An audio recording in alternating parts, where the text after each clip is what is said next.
Man, I'm looking at a fan poll right now that WWE recently posted up. And it asks, which championship match should headline WrestleMania 35?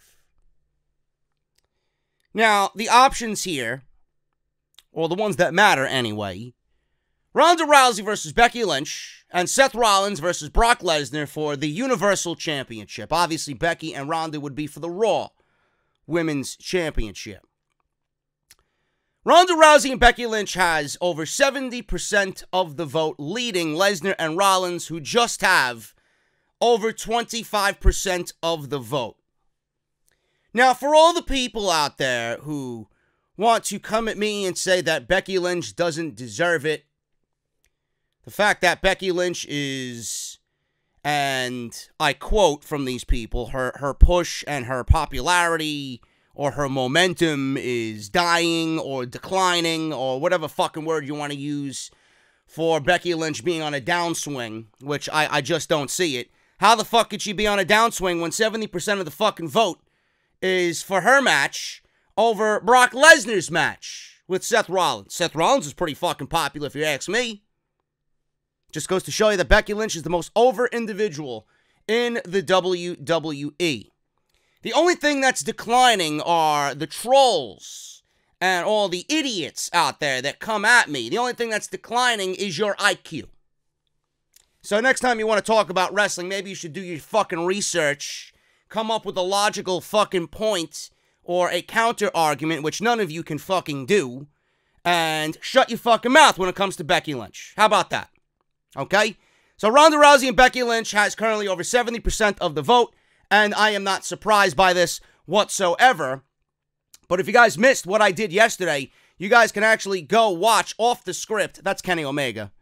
We have a ton of content up there on the channel, man. A lot of stuff for you guys. Dean Ambrose to AEW. Is it legit or is it all a work? I dive into all that, give you guys my take on that. Brock Lesnar is going to be negotiating with AEW. Doesn't mean he's going to end up over there.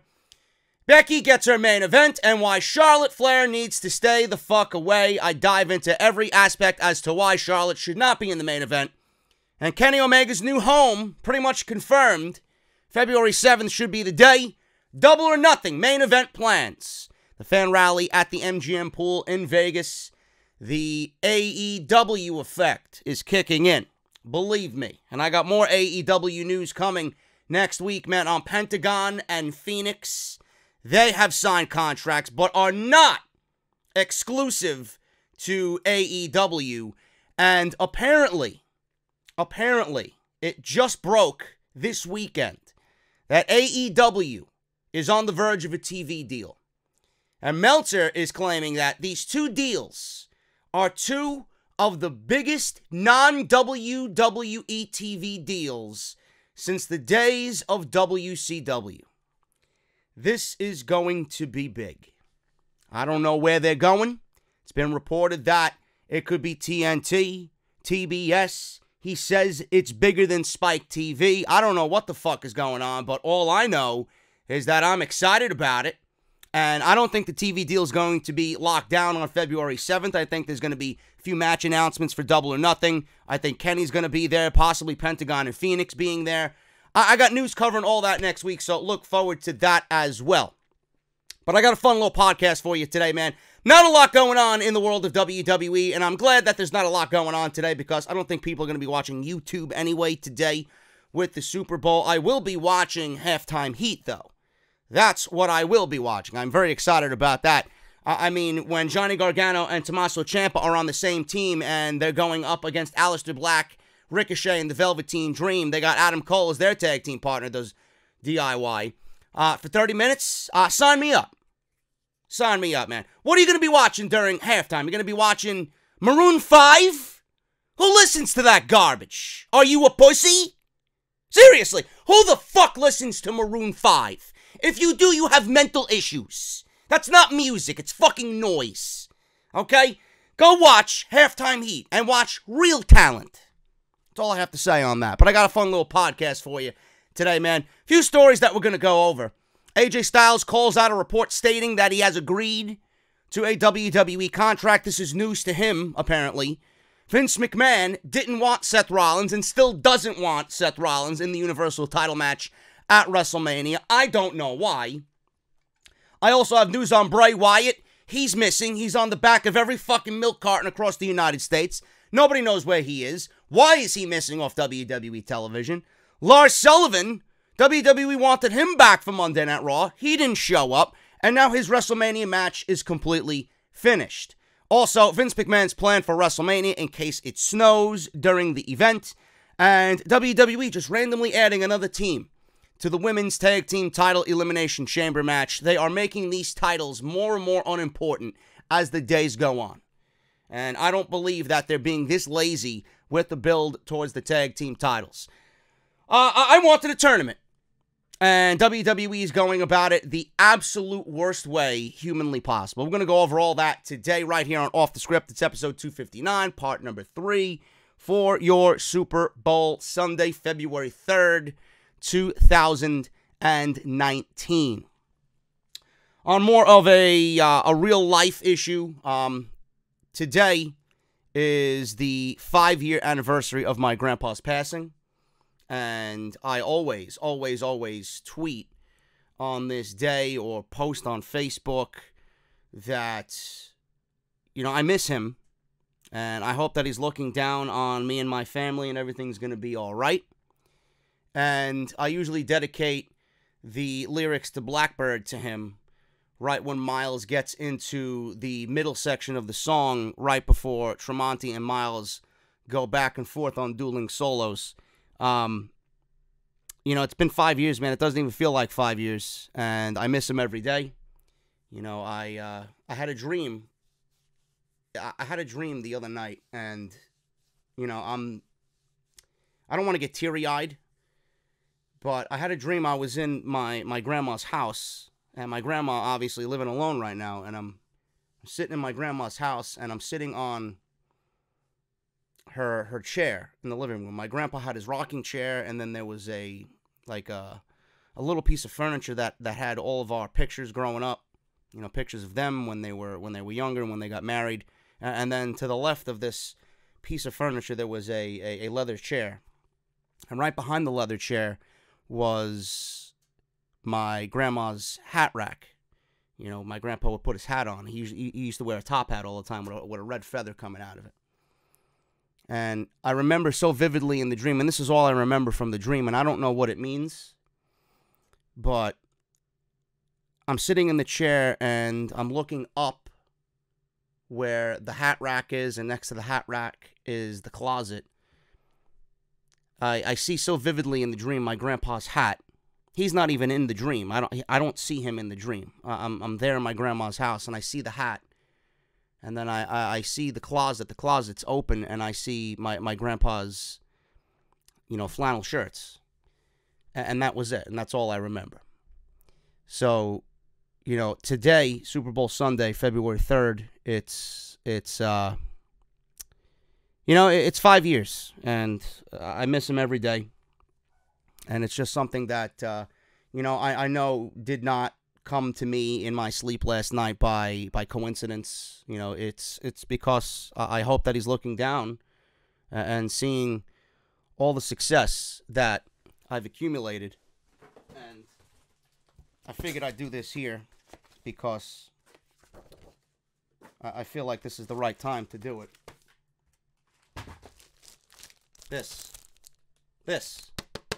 I hope he sees everything that I've done for myself. And I've given up a lot. A lot of people close to me, you know, the closest people to me, know what I've been through in the last 5 years. And, you know, I cry every day over the shit that I've been through in the last 5 years. The people that I've neglected, the people that I've hurt, the people that, you know, constantly just berate me for absolutely no reason. And all I wanted to do was just create a life for myself that could benefit me in the long run, you know. I I needed to change what I was doing. I was not happy. I felt like I was in a position that I could not provide for my family even if I wanted a family. I was not happy with myself. I was not confident in myself at all. You know, working bullshit jobs, making $13 to $14, $15 an hour, dealing with people every day. I wanted to just break out and break away. You know, working, selling watches at fucking Tourneau, at 57th Street and Madison Avenue, taking the train at 7 o'clock in the morning to be there by 8, and I don't get home till 7:30. The first thing I do is come home and work on the podcast or work on the channel. I play Call of Duty with the guys. That's when Call of Duty was big back in the day. You know, and all I wanted to do was create content. I had this vision in my mind that, you know, I could do this. I could do this. And I neglected a lot of people. I wasn't right in some of the decisions that I made. And I cry about all that every day. And I knew I had something special with Off the Script because I love pro wrestling. And Off the Script has opened up so many doors for myself. I wouldn't be at House of Glory without Off the Script. I wouldn't be at House of Glory without you guys. You know, I love my House of Glory family. I can't wait to get back to work next weekend. You know, I grew up watching WWF with Gorilla Monsoon and Bobby the Brain Heenan and you know, Jesse Ventura, Tony Schiavone, then Jim Ross, and, you know, even Vince McMahon behind the commentary booth. And, you know, they were some of my favorite parts of the entire show, and now I'm getting to do that. And it's still a shock to me. You know, and I'm going to bust my ass, and I'm going to make them, everybody in House of Glory, proud of me, and hopefully it leads to something even greater for me. You know, you know, my friend Jesse, I know he's listening. He actually, I tweeted him a picture, or not untweeted, I texted him a picture of the play button. And he asked me how it felt. It really hasn't sank in yet, you know, it feels good. You know, he comes back with this long-winded reply. He's like, you know, I set out to do something with the podcast. And I set a goal for myself. I achieved it. I gained an audience. And an audience that values my thoughts and opinions in the community that we're all a part in. Whether they love me or hate me, they're there to watch every single day. You achieved that. Look at the beautiful car that's sitting outside your apartment. You achieved that. You made an opportunity for yourself where you could say, fuck retail, work from home, do whatever you want to do, make your own schedule, sit in your pajamas all day and talk WWE, and people willingly come out to listen to you. You achieved that. And it really hadn't sank in. But when he mentioned all that, it was like, damn, I really am pretty fortunate. You know?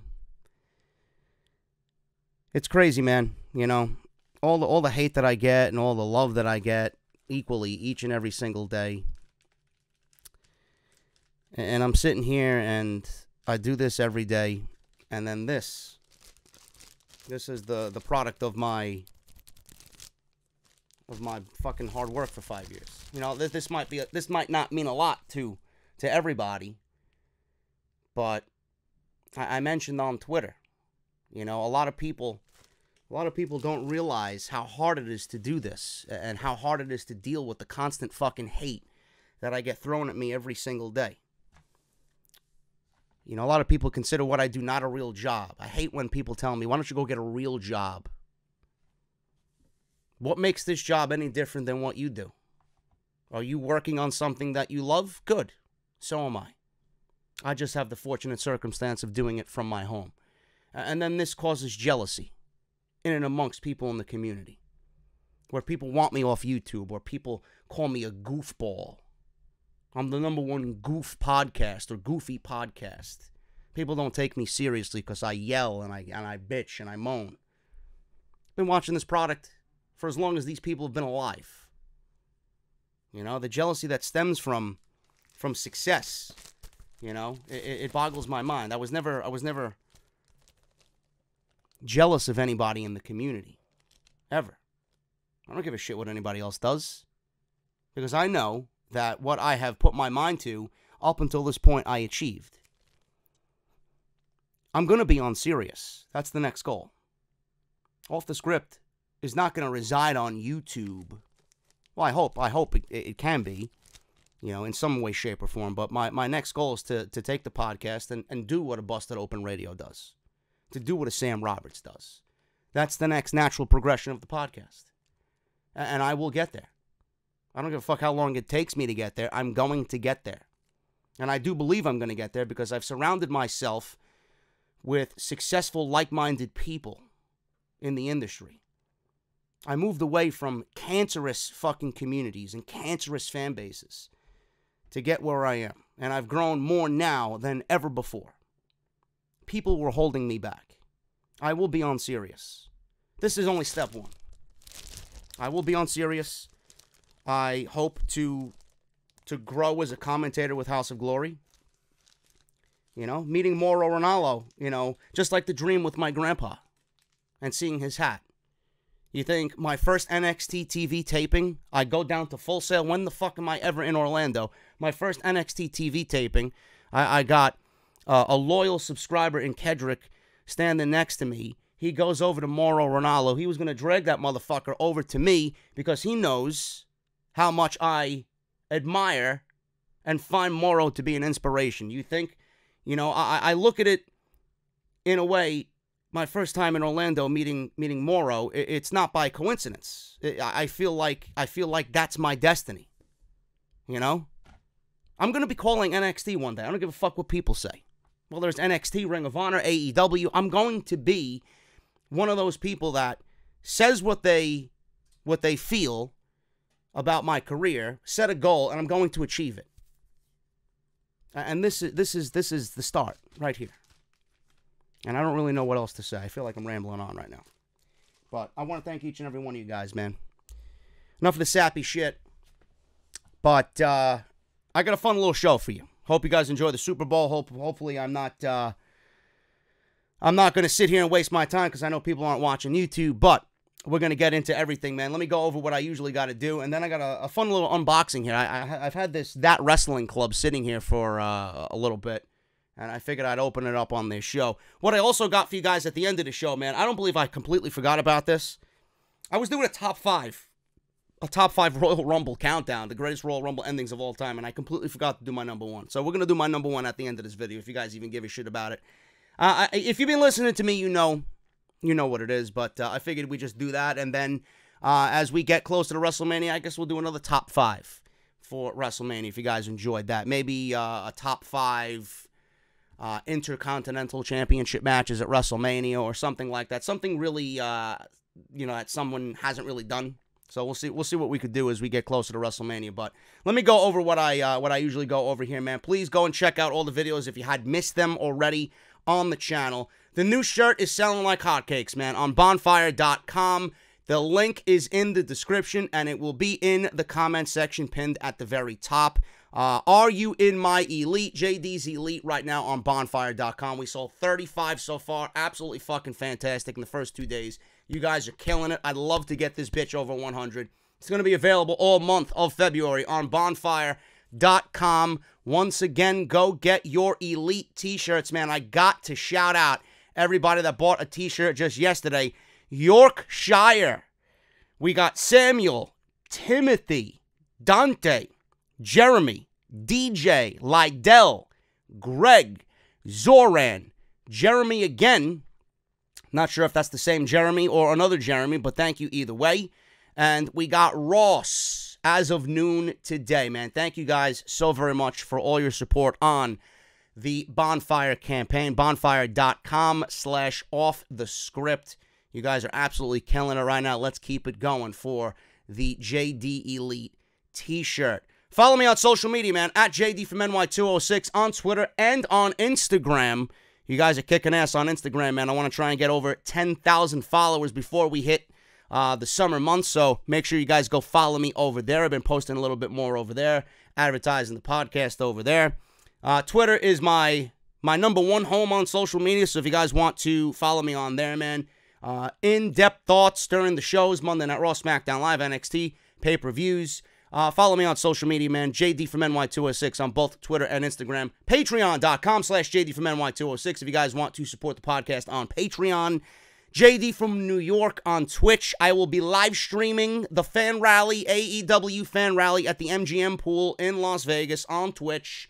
Make sure you guys go follow me on there. Should be a good time. Get your cold beverages ready because it's my birthday on Wednesday, and we will be doing that on Thursday, but I'm sure I will have cold beverages flowing all week long. And hit that subscribe button down below and turn on that bell for all notifications, man. You guys are absolutely beast.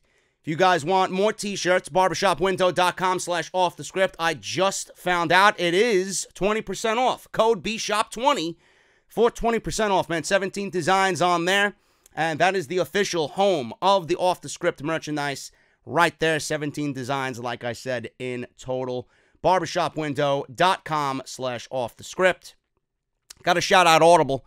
audibletrial.com/offthescript. You guys know the deal with Audible. If you have signed up already, thank you so much. If you have not signed up, make sure you guys go and sign up for Audible. They're giving you guys 30 days free. That's 1 month free of their service, and that includes one free audiobook of your choice. All you have to do is the following. Download the app for free on your iPhone or Android devices. Then you're going to go through the sign-up process using our unique link, audibletrial.com/offthescript. You guys are going to enter whatever information they ask of you, and then you're going to be browsing Audible for 30 days. If you guys want to stay on, great. But just for signing on, just for trying it out, they're going to give you 30 days and a free audiobook of your choice. Now, if Audible's not for you, you guys can cancel any time within the 30-day grace period, and you get to keep your audiobook for free. You can cancel on day 1. You can cancel on day 39. Not 39, 29. Jesus Christ. 29. Anyway. You guys are going to get something for free just for listening to the show, and that is Audible. audibletrial.com/offthescript. And last but certainly not least, Harry's. Harry's.com/script. They are the official #1 sponsor of the podcast, man. I've been using Harry's for over a year, and I absolutely love it. You guys know my story, that I found out about it through my father and my brother. And everybody that tweets me, man, I love when you tweet me about Harry's. Thank you, JD, for Harry's. To all those people, what do you love so much about Harry's, man? Be specific with me, too. You like the closeness, you like the smooth, comfortable glide. It's amazing. I know it's amazing. And over 10 million people think it's amazing because 10 million people have tried Harry's. So I want you guys to claim your trial offer by going to harrys.com/script. You're going to get a $13 value trial set that comes with everything you need for a close, comfortable shave. You're going to get the razor handle. You got 3 colors to choose from: the orange, the evergreen, and the navy blue. You're going to get a 5-blade razor with a lubricating strip and a trimmer blade, and believe me, that trimmer blade comes in handy. Rich lathering shave gel, generous 2-ounce bottle. It's going to soothe, it's going to hydrate, it's going to leave a nice tingling sensation on your face, and it smells fantastic. And you're going to get a travel blade cover as well, which I always store my razors right on top of my sink in my bathroom with the blade cover because it looks great. Listeners of my show, you can redeem this trial. You can have Harry's for yourself and try it out for yourself by going to harrys.com/script. Make sure you use our link, harrys.com/script, to redeem your offer and let them know that JD from New York, Off the Script, sent you to support Harry's, man. Thank you so very much for all of your support right here on the podcast. We're going to open this box now, man. We're going to open this this wrestling club box, that wrestling club. And I love these guys, man. They are the #1 subscription service as far as these wrestling boxes go. I haven't gotten a Wrestle Crate in forever. I think they forgot about me. Maybe they went out of business. I have no fucking idea. I haven't even gotten my Pro Wrestling Tees crate. I don't know what's going on with them. I might have to message them. But that wrestling club is great. This is a great value, a great bang for your buck. Customer service is grade A, and they run a very, very smooth operation. So what you guys are going to do is, if you enjoy what you see here, you're going to go to thatwrestlingclub.com. You're going to choose your subscription service. It's either the cruiserweight box or the heavyweight box. And then you guys are going to enter coupon code JD from NY, and you guys are going to get, I believe it's 10%. It could be anywhere up to 20% off. So if you guys want to go do that, make sure you guys go do that, and then tweet them. Follow them on Twitter at @ThatWrestlingClub. It'll be the first thing that pops up. Tell them, listen, I seen JD unbox your crate on Off the Script. I love it. I just signed up for myself. Shout out to you guys. I heard about you from Off the Script, man. Let's see what's in here. Ooh. I see a Funko Pop already, and it's Kenny Omega. Look at that. He's going to be at the fan rally on Thursday. There you go. Kenny Omega, the newest signee of AEW. Hopefully he's there with Pentagon and Phoenix. What do we got here? Is it medium? Yes, it is. Good job, guys. Everybody all aboard. The Ho Train. That's a nice looking fucking t-shirt, man. I'll be wearing that on the show, no question. Godfather t-shirt, man. I like that. I like that. You know, it's cold outside. I got so many of these fucking socks, I don't even wear them, but this is pretty cool, man. Odd socks. I got Undertaker fucking socks for the winter season, man. I might actually wear these to Hog on Saturday. We'll see what happens. What we got here, man? Another pin I could put on my my board behind me. I got a whole board of pins. Andre the Giant right there. That Wrestling Club there. Andre the Giant pin. What do we got here? Ooh. You know, that Wrestling Club is always getting the best autographs, man. Really. They're one of the few crates that actually has legit, actual WWE superstars signing their autographs. This is great, man. Man, do I wish I seen this Bobby Roode back on NXT, well, on WWE TV, but I wish we had this NXT version of Bobby Roode back on Monday Night Raw. This was Bobby Roode at his best in his entire run in WWE, man. The glorious NXT champion that was Bobby Roode. An absolute prick, and I loved every minute of it. Great. I'm hanging that somewhere on the wall because that's when I loved what he did, and now I just don't give a shit about what he does. But regardless of that, man, thatwrestlingclub.com, you guys know the deal, and save 10% off by using code JD from NY, man. Thank you guys so very much for all that. I know. Let's get into the fucking news. You guys are waiting for the news. Where's the news? Where's the news? I know. There's not much of the news, so I figured I'd mix a little bit of everything in this podcast. WWE Universal Championship match at WrestleMania. You guys know the deal right now. It's Rollins. Seth Rollins and Brock Lesnar. Vince McMahon is a delusional fucking clown. We all know that he has his own just bizarre vision of what he wants WWE to look like. It used to be considered the land of the giants for a reason. Now it seems like they are booking smaller guys in top positions. This could be an answer to the growing trend of smaller guys becoming top stars on the indies. For whatever reason, Seth Rollins was not Vince McMahon's first pick for Brock Lesnar's WrestleMania opponent. Vince McMahon's original plan was to book Braun Strowman to beat Brock Lesnar at the Royal Rumble. Now, that would have been terrible. I don't think anybody would want to see that. The fact that Braun Strowman is still in the Universal Championship picture and still wanting to be the Universal Champion kind of worries me a little bit. But then it was Braun's elbow and the surgery that happened that took him out of the match at the Royal Rumble. This was, of course, the spot that Finn Balor filled in for, who McMahon, it was reported, kept as a backup. Sure, backup. Finn Balor was used in this role for obvious reasons, and we discussed that on Off the Script a couple of weeks ago. The real reason why Finn Balor was thrown in there was not because he was a backup. Why would anybody think that Finn Balor was a backup for Braun Strowman? Finn Balor was used in that position because the momentum of AEW was picking up, and Finn Balor is friends with all those guys over there, so why not? Let's try and get Finn Balor in a top position and try and book him a little bit better creatively. This is their mindset, and you see it happening every single day with the news that's coming out. People are wanting to leave. Finn Balor's friends, Luke Gallows and Carl Anderson, have applied for trademarks aplenty for when they want to leave WWE. They're already trademarking their own phrases. So clearly, there is an agenda here that we're going to do what we have to do until our contracts are up and then we're out. You don't think WWE knows that? So why not try and keep Finn Balor happy? What makes you believe Finn Balor was in a position to fight Brock Lesnar? Or better yet, not even Lesnar. Get a Universal Championship match. The guy's been booked like shit for most of 2018. Now all of a sudden he's getting a Universal Championship match? He didn't do anything to deserve one. But he was a backup plan though, right? Fuck out of here. It ended up being the right decision because it was a great match for what it was. And if you're trying to sell me on the Royal Rumble and you put Brock Lesnar and Braun Strowman on one side and Brock Lesnar and Finn Balor on the other, I'm not buying a ticket to Strowman, but I'm buying a ticket to Finn Balor. Absolutely. Finn Balor brought Brock Lesnar to a better match than Braun Strowman ever could dream of. One-dimensional fucking giant goon is Braun Strowman.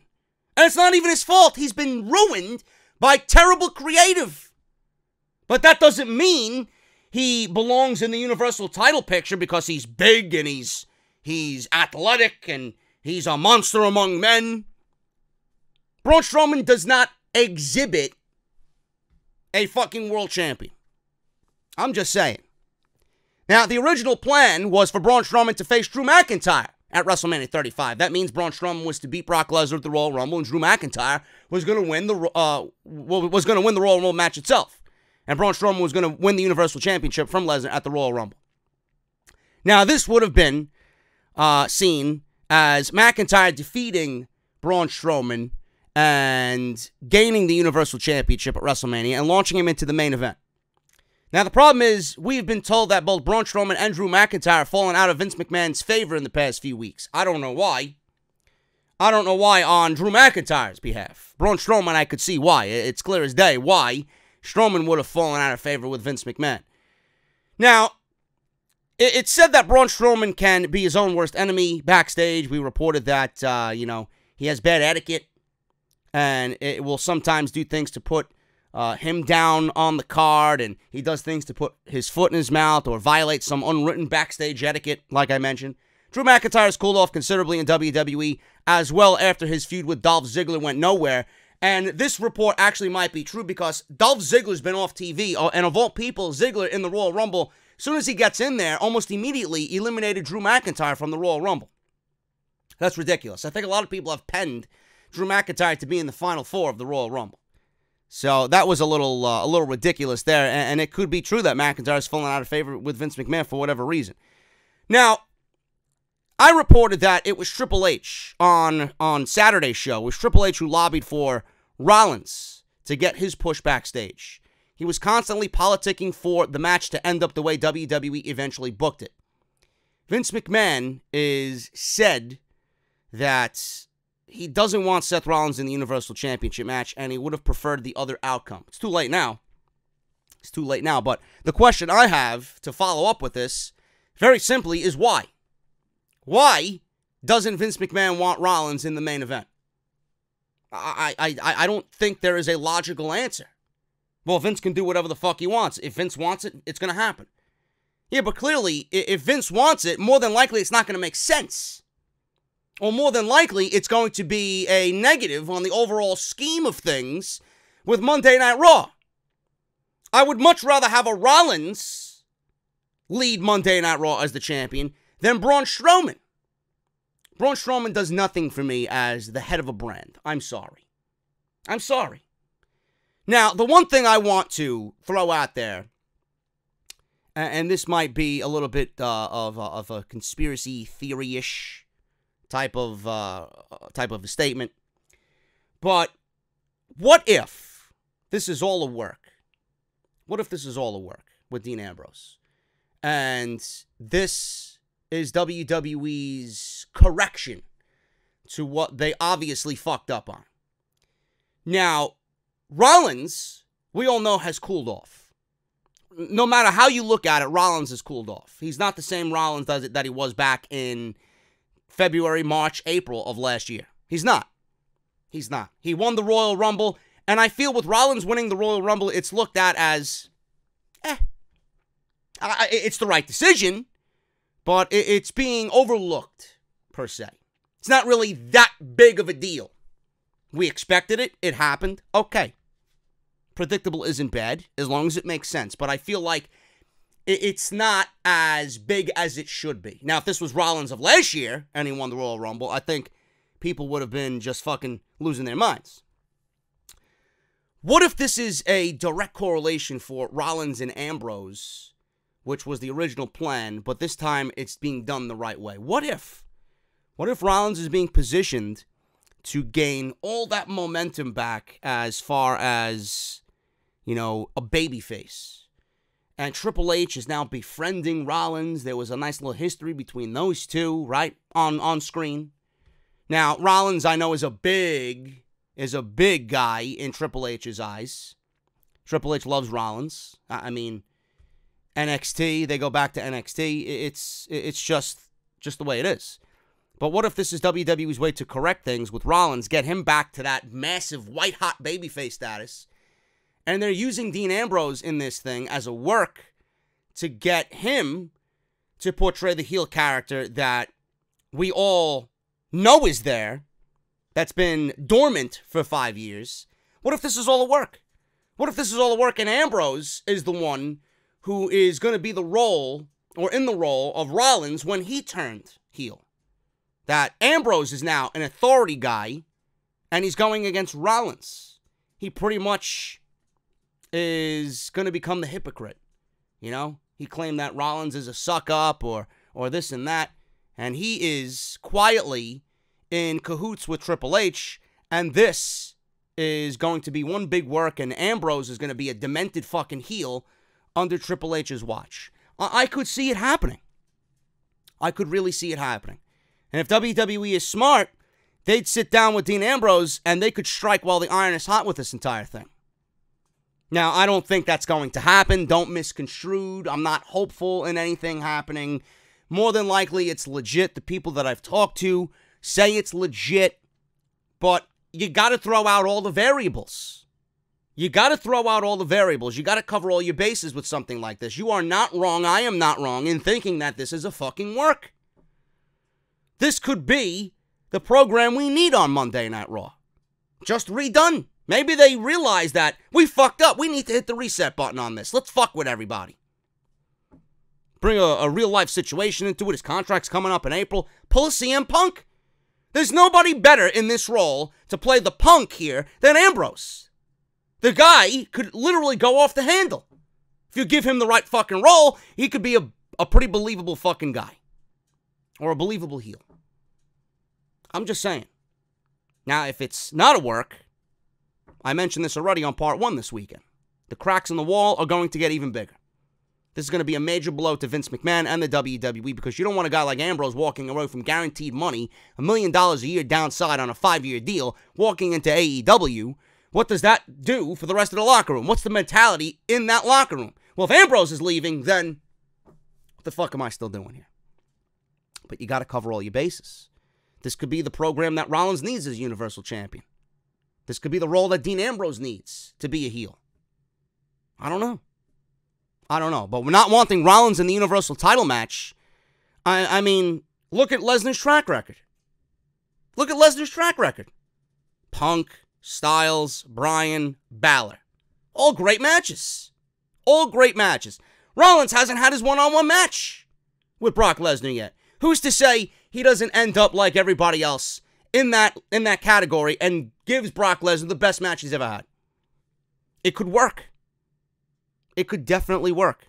And they have a story there that needs to be tied up. Rollins never got his shot at Lesnar. The story there is Lesnar has never beaten Rollins. He's beaten everybody else in the Shield but Rollins. But you want to go back and give me a Braun Strowman match we've seen already? Rollins has never gotten an opportunity, but Strowman has failed twice.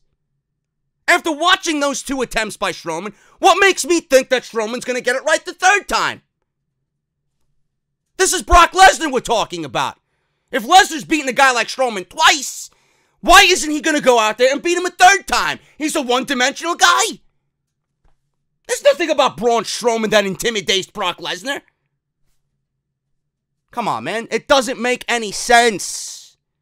You got to do what's right. Rollins is what's right. And Rollins and Lesnar should be a conclusion to what WWE has had with these guys over the last couple of years. I'm looking forward to it. I think it's the right decision. I think Vince McMahon is fucking demented. AJ Styles calls out a report from Wrestling News World stating that he has agreed to a WWE contract.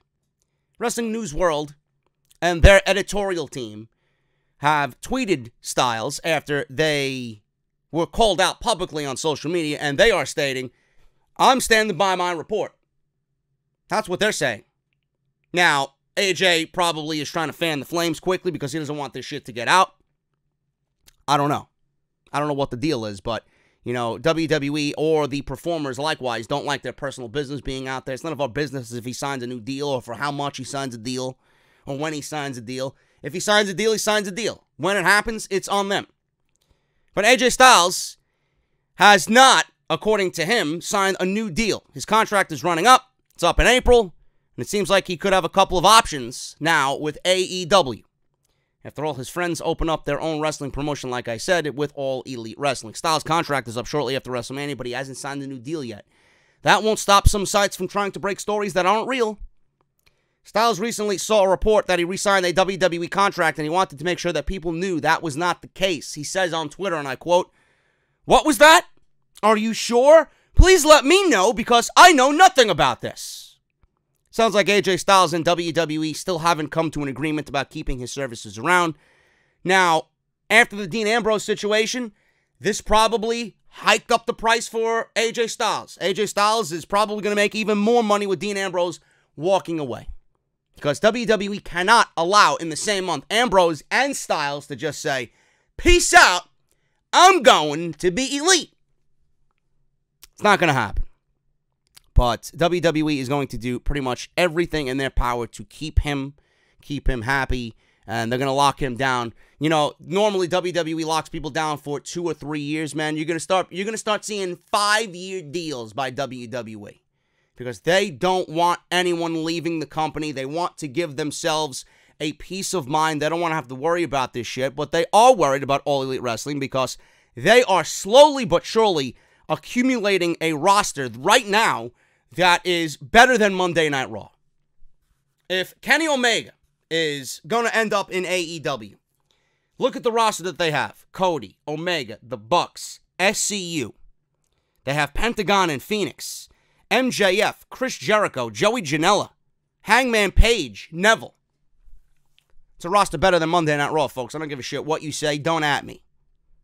This is a big deal. Styles, in my honest opinion, ain't going anywhere. He's staying with the WWE. But, AEW, I'm sure, is a very attractive offer because they're going to be offering him the same amount of money that WWE is. You don't think they want him? You don't think he knows that, well, I can do what I do over there for the same amount of money, less dates, be with my family more, get to wrestle Kenny? You know? I don't know what WWE is going to offer him. Maybe some creative control, weekends off. He don't have to do the live show circuit, the tour circuit. He wants to be home with his family. He gets the Randy Orton schedule. If I don't want to do this, I don't want to do this. You know? Randy Orton doesn't do the live shows anymore. Barely does. He'll probably do one here and there. Just so that he could get, or they could get his name on the headline. But AJ doesn't want to tour 300 days a year. He wants to be home with his family. Maybe AEW is an attractive offer for him. I'd be shocked if it's not. I don't know what's going on. But I know WWE is going to keep him. If he signed a new deal, great. Great, we got one of the best. But Wrestling News World, is stating that I'm standing by my report. My sources are my sources, and I'm standing by my sources. So we'll see what happens. Maybe this comes out in the coming days, but this is a story that I'm sure is going to gain more traction as the days go on. WWE. Bray Wyatt missing from WWE television. Why is he missing from Monday Night Raw? Dave Meltzer already stated this on the Wrestling Observer Radio. He is right now in a creative situation. He's ready to come back. He could work tomorrow if they had right creative for him. I don't know when they're bringing him back or what role they're going to bring him back with. End quote. Might be a good sign that WWE is taking their time with Bray Wyatt.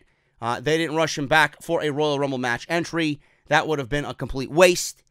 He is ready, but WWE just needs to figure out what they're doing with him. JoJo's been absent on Raw as well, and that has obviously added another bit of intrigue to the entire situation. Maybe he's taking time for himself to clear this family situation up because he was going through a legal battle because he cheated on his wife. I don't know if that has anything to do with it.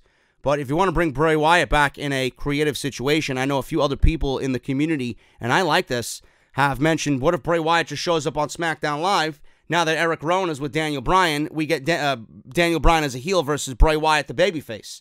I think the natural progression of Bray Wyatt should be under a babyface persona.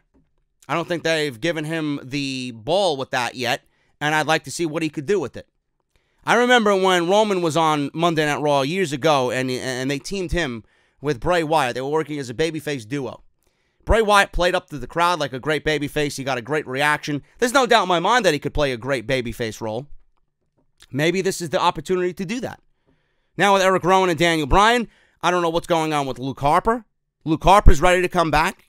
Maybe they pair Luke Harper and Eric Rowan with Daniel Bryan. Maybe Bray Wyatt finds this to be a little troubling, and he plays the babyface in this entire thing. And Daniel Bryan has himself not really a new Wyatt family, but, you know, more like a straight edge society type of deal, where he's a cult leader, but he's being all environmental. I think that would be great. I remember that they had a match at the 2014, I believe, it was Royal Rumble, and they opened the show. That was a damn good fucking match. That was a great fucking match between Daniel Bryan and Bray Wyatt. So if you put them in that situation and let them go, and at least to a title match at WrestleMania, I'd be all for that. Because right now, you really look at the landscape of WWE on Monday Night Raw, or SmackDown Live, rather, there's no real opportunity for a WWE Championship match.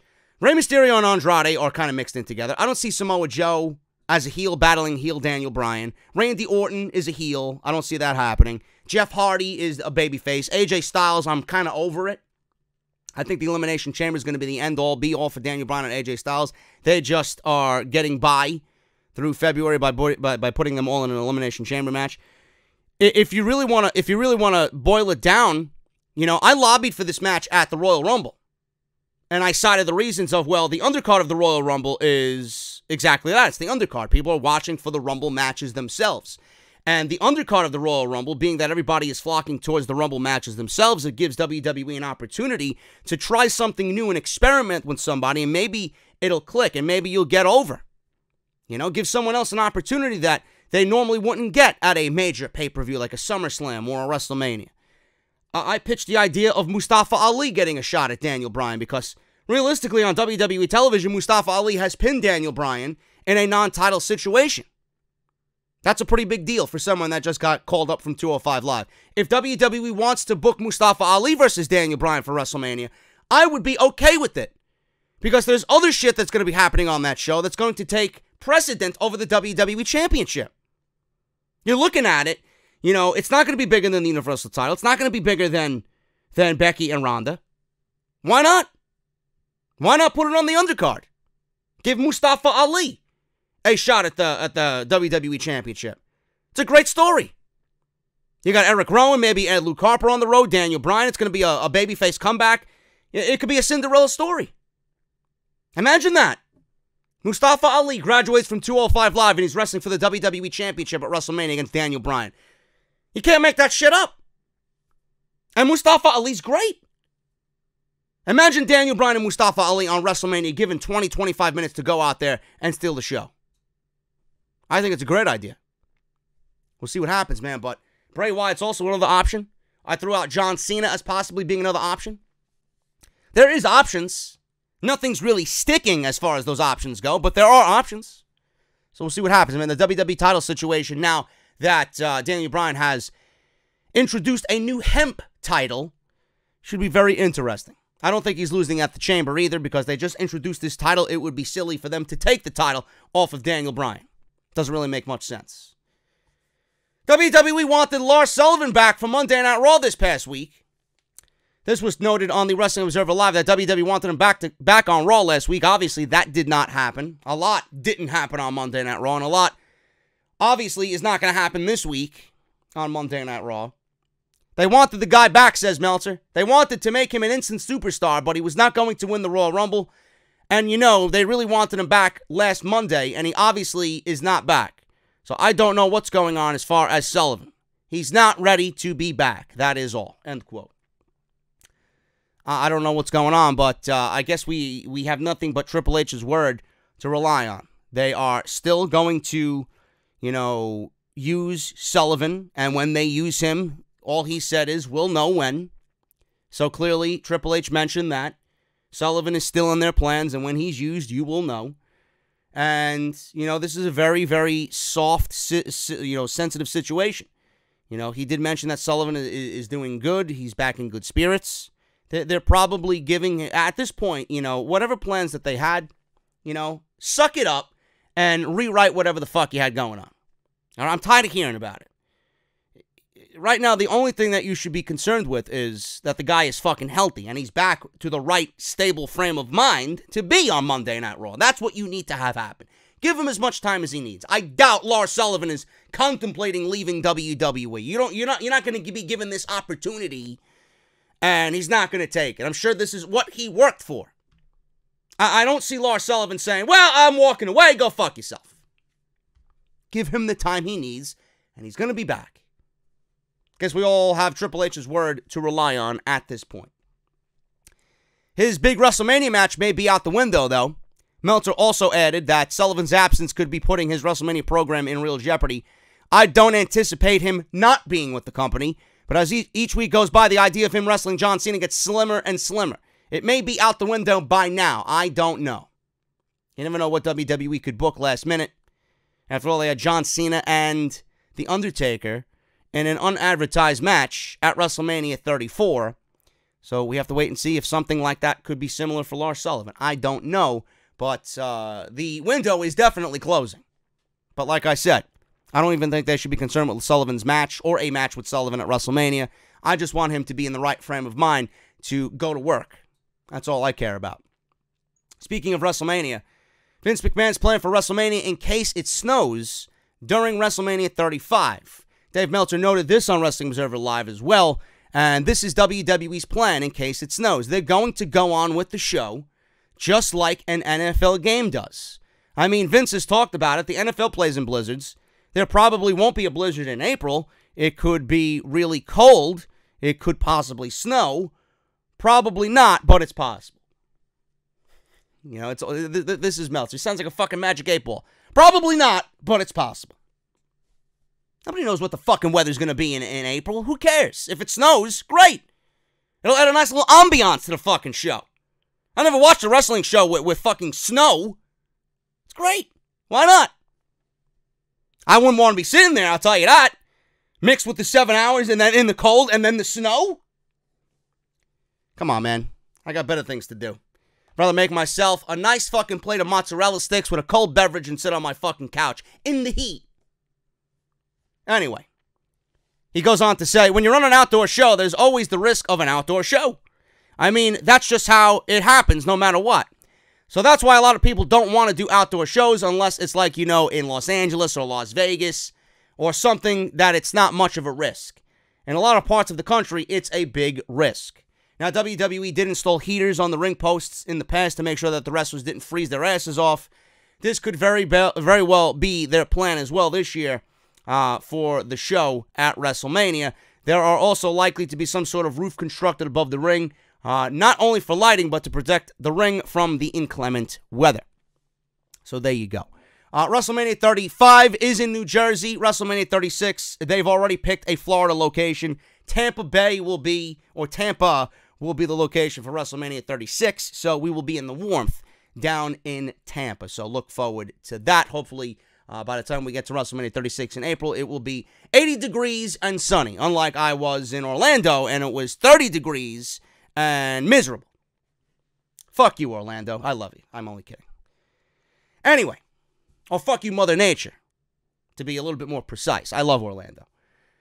Finally, guys, we're going to end this here, because there's not really a lot to talk about today, even though I did come on here, and I hope you still enjoyed the podcast for what it was today. A little bit of everything, a little bit of real life, unboxing, the plaque, news. Give everything to you in one big ball. I don't understand this. WWE just randomly adds another team to the Women's Tag Team Elimination Chamber match. WWE Elimination Chamber will have the chamber itself to crown new Women's Tag Team Champions. I love the look of the titles. I think they're great. We have 3 teams announced for this 6-team match. Sonya Deville and Mandy Rose, who just randomly announced themselves in. Everybody else is qualifying, but I guess they get a pass. I don't know why. Now, the Riot Squad and Nia Jax, Tamina have also been added to this, but those 2 teams qualified. Now it looks like the Iconics are in the match as well. They didn't have to win a qualifying match. They just came out on Twitter and announced that the Elimination Chamber is going to be iconic. I can't stand these women in a regular tag team match. How the fuck do you think they're going to perform in an Elimination Chamber match? They're going to sit there doing their nails? Are they going to fucking throw slaps around like the Divas used to do back in the day? Well, what are they going to do? Or are they going to fucking grow some balls and use the element around them and do whatever they have to do to win the tag team championships? I don't know. I figured that they would be in the match, but I didn't figure that, the SmackDown side of things is, yeah, you know what? We're going to put our name into the chamber without qualifying. Do you see how ridiculous that sounds? How you got one brand, Monday Night Raw of all fucking brands is doing the right thing, and then SmackDown Live is like, yeah, you know what? I'll just throw my name into the chamber. Ridiculous. Do you know how that makes the titles feel unimportant? Like, really? You got one side doing what needs to be done, and the other are making the match and the titles look like a fucking joke. This is WWE's lack of creativity. This is not making me excited for the tag team championships at all. I just don't understand why you couldn't devise teams on a piece of fucking paper, go into this thing, giving me qualifying matches. You set up a nice little fucking tournament. It happens on through the fucking weeks, leading on to WrestleMania, and we get the finals to take place at WrestleMania. I don't understand why you gotta throw 6 teams into a chamber, tag team chamber at that, which is gonna be a fucking clusterfuck. Because as I remember, I think they had a tag team men's chamber. That didn't really end up all that great either. I don't remember it being great.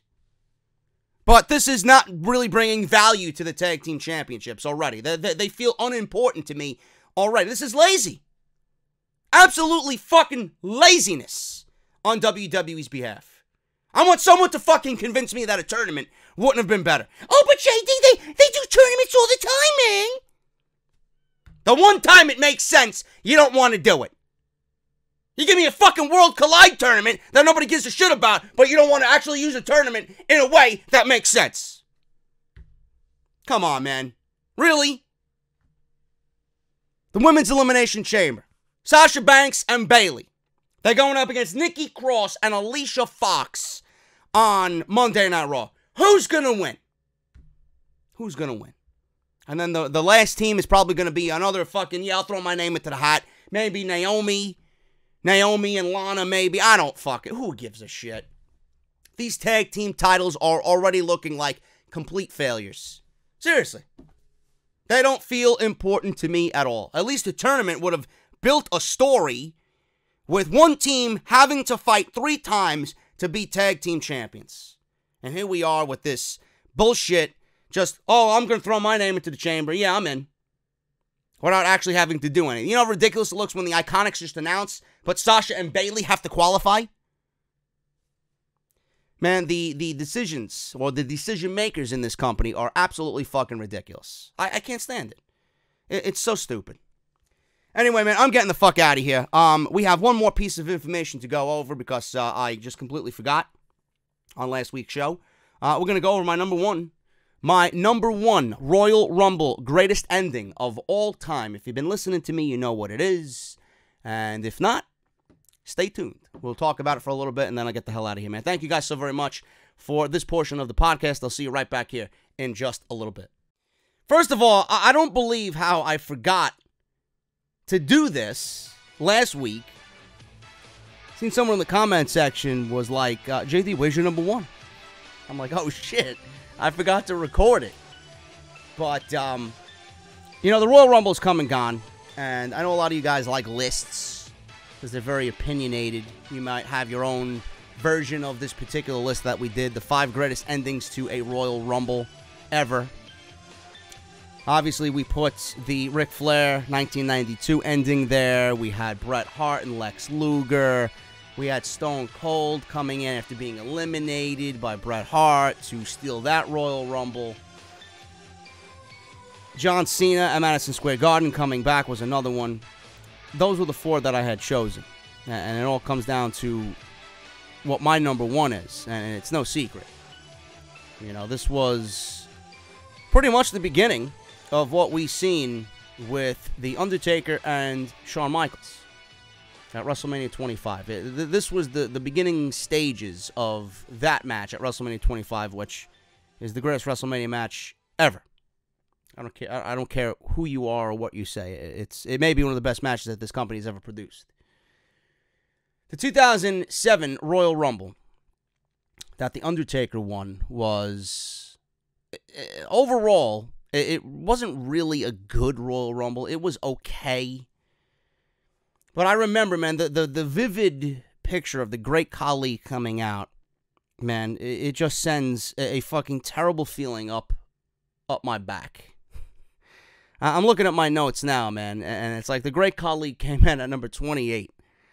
And the ring was filled with just a bunch of guys, right?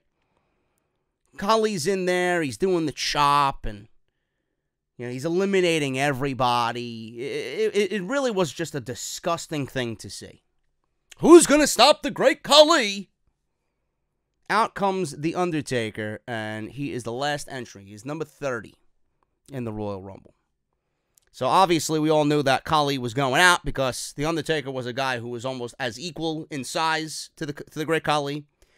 So they went at it, and Undertaker eliminated Khali, and then he eliminated MVP. The Final 4 in this Rumble was probably one of the greatest Final 4 that the Rumble's ever seen in my eyes. Randy Orton and Edge, who at that point were rated RKO. And I believe they were the tag team champions at this point, if I'm not mistaken. And we had Shawn Michaels and The Undertaker. That was your Final 4. So clearly we had rated RKO against Shawn Michaels and The Undertaker. Great. So Orton didn't trust Edge. Because who the fuck would? So Edge tried to attack Orton. And then he was doing his usual deal. No, I'm only kidding. And the two reconciled for a little bit. They were working together on The Undertaker. Michaels was outside. He got thrown through the ropes. So The Undertaker was in the ring, and The Undertaker got busted open. So they're working on The Undertaker, are Orton and Edge. And I believe that they were hitting him with steel chairs. And at one point, they tried to do the concerto, which I miss. Undertaker was busted open here. And these were still the headshots with the steel chairs. Undertaker took some pretty nasty chair shots to the head, which thankfully we don't see anymore.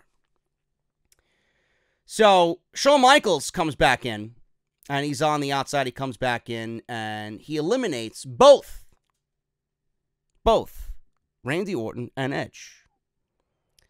And it's two left, The Undertaker and Shawn Michaels. They were lying down, and I remember so vividly when Shawn Michaels eliminated both members of Rated RKO, He was laying on his back. Undertaker was laying on his back. They were side by side. Undertaker sits up like he usually does, the dead man, and Shawn Michaels does a kip up. And here we go. The reason why this is so great is not because it was the beginning stages of what we've seen at WrestleMania 25. The next year, coincidentally, you know, in this Royal Rumble, they were the last two. In the 2008 Royal Rumble, the one that John Cena won at Madison Square Garden, they drew number 1 and 2. And then it was pretty much off to the races from there. Michaels became obsessed. You know, he's like, I'm going to end the Undertaker streak at WrestleMania, blah, blah, blah. But that's you know, going forward a little bit. The reason why this was so great was not because it planted seeds for what was to come. This was great because you had two guys, two legends here, just withstanding everybody. And this was like a full-fledged match in the Royal Rumble. These guys went over fucking 10 minutes. After everything that Michaels has been through in this match already, Undertaker, you know, he came out at number 30. That doesn't mean he had an easy go. This was like a full-fledged match in the Royal Rumble. Absolutely epic. You couldn't script it better than this. You know, Undertaker's chokeslam at Shawn Michaels, who retaliated with sweet chin music. Michaels attempted another sweet chin music, but the Undertaker avoided it. And he eliminated Michaels for the win. You know, these two went back and forth like two Goliaths. Who's going to win? Everybody, literally, I can picture it like it was yesterday. Everybody legitimately was standing on their feet. You know, and JBL got it right. This is absolutely legendary. This is epic. This is a moment that you're going to go back and fucking show your kids. I don't agree with him on many things because I think he's a fucking clown. But, man, when I have kids of my own and they get into the WWE and they learn of the lore and the history of the Royal Rumble, and when, you know, my kids ask me what's the greatest Royal Rumble ending of all time, I'm going to show them this. I'm going to show them this. Shawn Michaels was eliminated, and The Undertaker became the first competitor to win the Royal Rumble match at the number 30 position, which is considered the best draw in the Royal Rumble, clearly, because it's the last man to enter. You know, despite having no one else do so previously in this match. Nobody's ever won it. The Undertaker was the first one, oddly enough. After the Royal Rumble, Undertaker made his choice of which champion he wanted to fight at WrestleMania 23. The Undertaker appeared on all three brands and stared down all of the champions. Finally, on Monday Night Raw in February, The Undertaker chose to face Batista for the World Heavyweight Championship and hit him with a chokeslam, starting that rivalry. That match, I know that Batista had a huge chip on his shoulder that year because they didn't go on in the main event. That match, after the fact, you look back at that fucking match with Batista and The Undertaker, there's absolutely no reason after watching it back why that shouldn't have been in the main event. That was a great fucking match. That was Batista's best match, period, in the WWE. Undertaker and Batista tore the fucking house down, man. Batista was so fucking pissed. He had such a huge chip on his shoulders.